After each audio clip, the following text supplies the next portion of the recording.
साथियों नमस्कार। सबको मिलेगी नौकरी चैनल पर आपका बहुत बहुत स्वागत है। आशा करते हैं कि आप सभी बहुत ही प्रसन्न होंगे। मैं हूं आपका विजय। आज एक बहुत ही ज्वलंत विषय, यंग जनरेशन में हतोत्साहित होकर आत्महत्या का हृदय विदारक निर्णय लेना।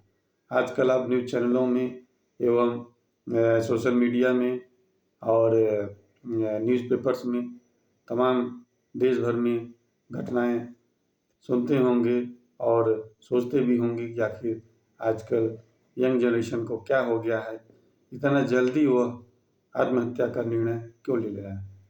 16, 17, 18 साल के बच्चे जो कि जेईई की, नीट की तैयारी करने के लिए अपने घर से दूर 700-800 किलोमीटर जाकर हॉस्टल में, लॉज में पेइंग गेस्ट बनकर तैयारी कर रहे हैं। आखिर उनके ऊपर ऐसा क्या बोझ हो रहा है कि जो इस हृदय विदारक निर्णय लेने के लिए वो मजबूर हो रहे हैं।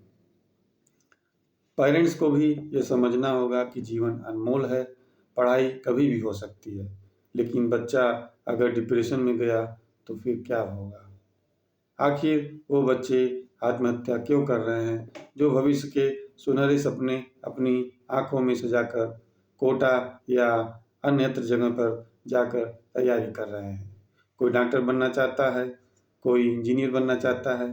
फिर आखिर इन बच्चों के साथ ऐसा क्या होता है कि परिवार वालों को भी इसकी भनक नहीं लगती और फिर वह एक दिन अपने बच्चों की शव यात्रा को कंधा दिखाई देते हैं। आजकल आपको ज्वलंत घटना मालूम होगी कि कोटा शहर में मंगलवार रात को रांची की एक बच्ची ने हॉस्टल में अपने कमरे में लगाकर आत्महत्या कर ली। वो लड़की मात्र 16 साल की थी। अब कोटा शहर में आत्महत्या की यह 25वीं घटना थी। आखिर ऐसा क्यों हो रहा है?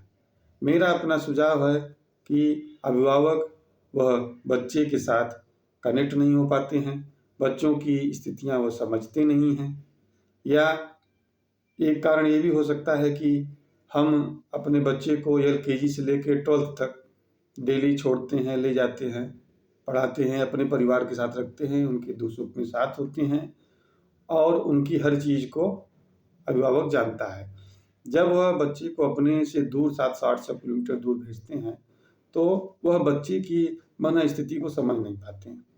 वह उससे टेलीफोनिक वार्ता करते हैं, लेकिन बच्चा संकोचवश अपनी कई चीज़ों को वो अपने अभिभावक से शेयर नहीं करता है। अतः हम सभी को यह चिंतन करना होगा कि आखिर कमी कहाँ रह गई है। मेरे हिसाब से बच्चों को जो भी अपनी पसंद की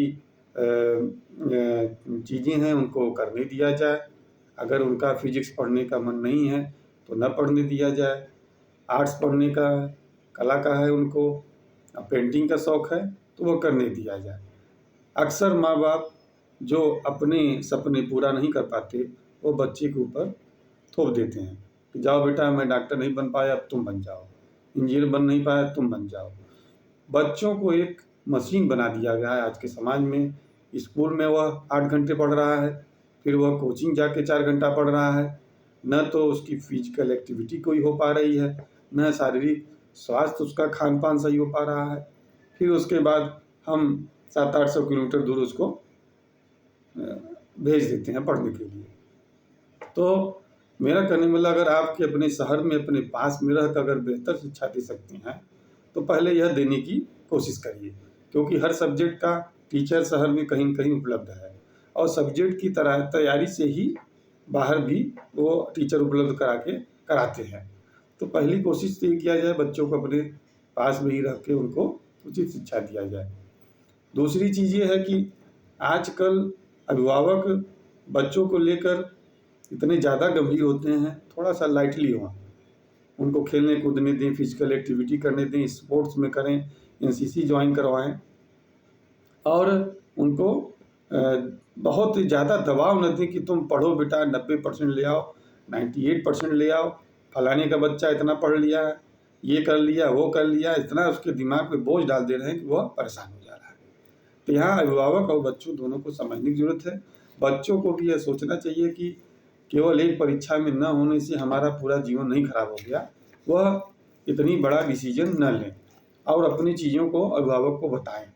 अभिभावक न भी पूछे तो भी बताएं कि हमको पापा ऐसी दिक्कत है, हमको मम्मा ऐसी दिक्कत है, हम ये नहीं पढ़ सकते हैं, हमारे ये समझ में नहीं आ रहा है, हमारे जो चीज़ समझ में आ रहा है मैं वो करना चाहता हूँ, मैं स्पोर्ट्स में जाना चाहता हूँ स्पोर्ट्स में जाने दीजिए, मैं आर्ट्स में जाना है तो आर्ट्स जाने दीजिए। इससे क्या होगा कि एक बच्चे की मनोभाव में यह आत्मविश्वास आएगा कि माँ बाप हमारे साथ हैं।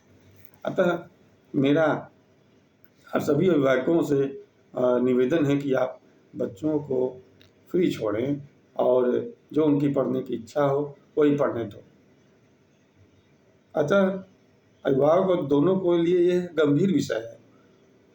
आप मेरा यह वीडियो आप सभी को समर्पित है।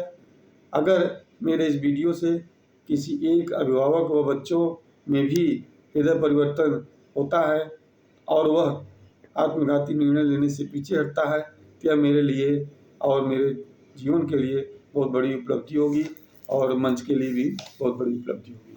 अतः आप सभी इस चैनल से ज़्यादा से ज़्यादा जुड़ें और सब्सक्राइब करें। कृपया आप सभी अपना ध्यान रखिए। इस चैनल को देखने के लिए बहुत बहुत धन्यवाद। नमस्कार।